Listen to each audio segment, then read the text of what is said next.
والذین آمنوا وہاجروا وجاہدوا فی سبیل اللہ والذین آووا ونصروا اولئک هم المؤمنون حقا۔ اب ان دو طبقات کو جمع کر دیا گیا، والذین آمنوا وہاجروا وجاہدوا فی سبیل اللہ والذین آووا ونصروا۔ ویسے یہ کہ وہ لوگ جو ایمان لائے اور جنہوں نے ہجرت کی اور جنہوں نے جہاد کیا اللہ کی راہ میں، یعنی یہ مہاجرین، والذین آووا، اور وہ انصار مدینہ جنہوں نے انہیں پناہ دی، انہیں جگہ دی، انہیں اکوموڈیٹ کیا، والذین آووا ونصروا، اور نصرت کی، اولئک هم المؤمنون حقا لہم مغفرۃ ورزق کریم، ان کے لیے مغفرت ہے اور رزق کریم ہے۔ تو مومن حقیقی کی تعریف یہاں پر جو آئی ہے دو حصوں میں بٹ کر، وہ میں چاہتا ہوں کہ پھر اچھے طریقے سے آپ سمجھ لیں، انتہائی اہم بات ہے یہ۔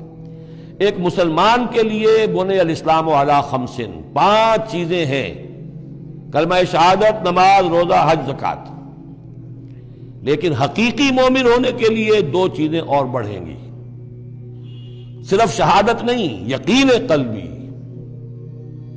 اور نماز، روزہ، حج، زکوٰۃ کے ساتھ جہاد فی سبیل اللہ۔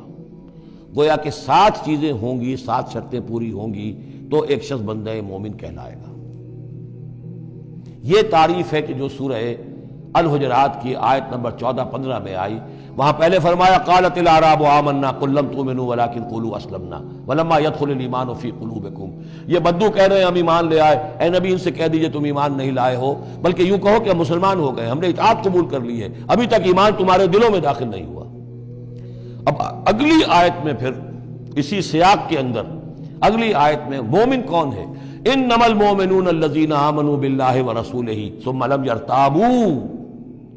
مومن تو وہ ہیں جو ایمان لائیں اللہ پر، اس کے رسول پر، پھر شک نہ باقی رہے، یقین بن جائے۔ اور دوسرے وجاہدوا باموالہم وانفسہم فی سبیل اللہ، اور وہ جہاد کریں اللہ کی راہ میں اپنی جانوں اور مالوں کے ساتھ۔ اولئک ھم الصادقون، صرف وہ سچے ہیں۔ اس کو میں نے پرکار سے تشبیہ دی تھی۔ اب اگر وہ دل میں یقین ہے تو اس کی کیا کیفیات پیدا ہو جائیں گی؟ دلی یقین کی کیفیات وہ شروع میں آ گئی ہیں۔ انما المؤمنون الذین اذا ذکر اللہ وجلت قلوبہم۔ اہل ایمان تو وہ ہیں حقیقت میں کہ جب اللہ کی یاد کرتے ہیں، اللہ کا ذکر ہوتا ہے، ان کے دل لرز اٹھتے ہیں۔ وَإِذَا تُلِيَتْ عَلَيْهِمْ آيَاتُهُ زَادَتْهُمْ ایمانا۔ جب ان کو اللہ کی آیات پڑھ کر سنائی جاتی ہیں، ان کے ایمان میں اضافہ ہوتا ہے۔ وَعَلَىٰ رَبِّهِمْ يَتَوَكَّلُونَ، ان کا توکل، ان کا بھروسہ کل کا کل اللہ کی ذات پر ہے۔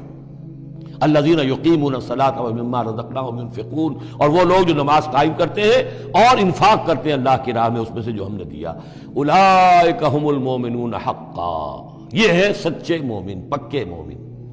لیکن یہ مومن کی شخصیت کی تصویر کا ایک رخ ہے۔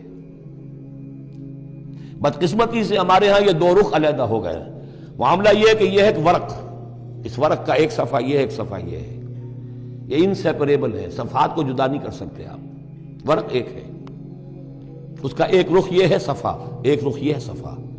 مومن کی شخصیت کا ایک صفحہ، اس کی تصویر کا ایک رخ یہ ہے، دل میں یقین ہے، اللہ کی یاد کرتا ہے، دل لرزتا ہے، آیات قرآنی پڑھتا ہے یا سنتا ہے، دل میں ایمان بڑھتا ہے، ہر معاملے میں توکل، اس کا بھروسہ اللہ کی ذات پر ہے، نماز قائم کیے ہوئے ہے، زکوٰۃ ادا کرتا ہے، اللہ کی راہ میں خرچ کرتا ہے۔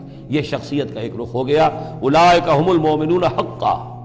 لیکن یہ ایک رخ ہے، اور دوسرا رخ کیا ہے؟ والذین آمنوا وہاجروا وجاہدوا فی سبیل اللہ والذین آووا ونصروا اولئک ھم المؤمنون حقا۔ اور وہ لوگ جو ایمان لائے، جنہوں نے ہجرت کی، جنہوں نے جہاد کیا اللہ کی راہ میں، اور وہ لوگ جنہوں نے انہیں جگہ دی، پناہ دی اور ان کی مدد کی، یہ ہے مومن سچے۔ تو تصویر کے ان دونوں رخوں کو جوڑیے، یہ ہے اصل میں جو آج کی ضرورت ہے۔ صحابہ کرام کی شخصیتوں میں یہ دونوں رخ تھے۔ جیسے زوال آیا ہمارے ہاں، اڑائے کچھ ورق لالے نے، کچھ نرگس نے، کچھ گل نے، چمن میں ہر طرف بکھری ہوئی ہے داستان میری، دین کے حصے بکھرے ہو گئے، کوئی حلقے ذکر کے ہیں تو ان کو جہاد وغیرہ سے کوئی غرض نہیں، کوئی جہادی تحریکیں ہیں تو ان کے اندر جو ہے وہ دوسری کیفیات نہیں۔ اس طرح کے معاملات جو ہے تقسیم ہو چکے ہیں۔ جب تک کہ یہ مکمل شخصیتیں وجود میں نہیں آئیں گی، یہ ظاہر بات ہے صحابہ کی کمیت کے اعتبار سے تو وہاں تک نہیں پہنچ سکتے، لیکن ان کا عکس تو ہو، اس طرح کی کیفیت متوازن طریقے پر۔ اگر 25% ادھر ہے 25% ادھر بھی ہو، 10% ادھر ہے 10% ادھر بھی ہو، لیکن ایک ہی طرف 70% ہو جائے دوسری طرف 0 ہو، وہ معاملہ گڑبڑ ہے۔ یہ دونوں جو رخ ہے شخصیت کے، ان کو جمع کرنے کی ضرورت ہے۔ اولئک هم المؤمنون حقا لهم مغفرۃ ورزق کریم، ان کے لیے مغفرت ہے اور رزق کریم ہے۔ اللہم ربنا اجعلنا منہم، اللہم ربنا اجعلنا منہم۔